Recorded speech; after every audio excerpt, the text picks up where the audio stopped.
Pasukan elit TNI Polri Siaga 1, para jenderal perintah ubah waktu patroli.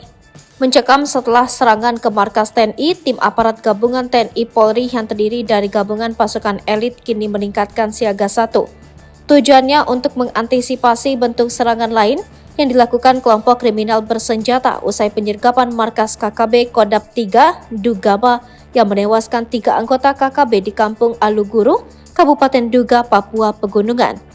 Sebab TNI dan Polri tak mau lagi ada korban sebab meninggalnya aktivis kemanusiaan Michelle Kurisi Doga menjadi sorotan.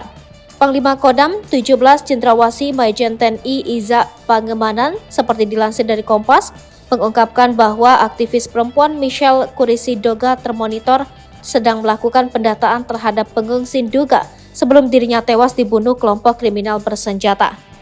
Sangat disayangkan kasus penembakan yang menewaskan Michelle Kurisi Doga karena almarhum adalah aktivis kemanusiaan, katanya. Majen Izak mengatakan dari laporan yang dia terima, banyak pengungsi yang ingin kembali ke kampung halamannya. Namun mereka ketakutan karena mendapatkan ancaman dari KKB. Dengan tidak kembalinya warga ke kampung halamannya, digunakan KKB dan kelompoknya sebagai bahan propaganda dan menyatakan Otsus gagal, kata dia.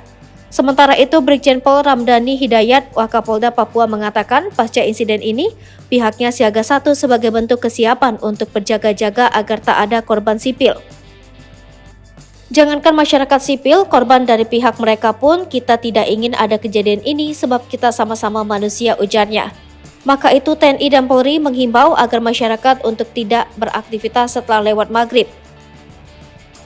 Kita sifatnya siaga, kesiapan kita agar tak ada lagi korban dari masyarakat sipil, jelas Wakapolda.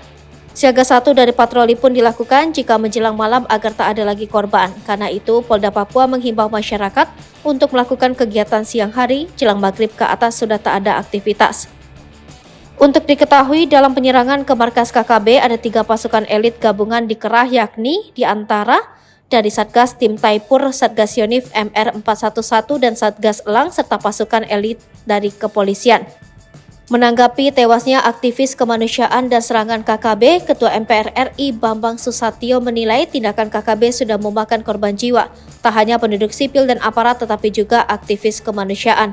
Peristiwa brutal yang dialami oleh Michelle semakin menegaskan bahwa KKB secara terang benderang hendak menunjukkan eksistensinya. Eksistensi itu tidak cukup hanya melalui legitimasi sebagai teroris yang menebar teror dan ketakutan kepada warga sipil, tapi juga kepada aparat keamanan. Hal ini menjadi tantangan yang semakin terjal bagi aparat keamanan, khususnya TNI dan Polri, untuk senantiasa menyusun dan mengambil langkah-langkah komprehensif, kata Bamsud.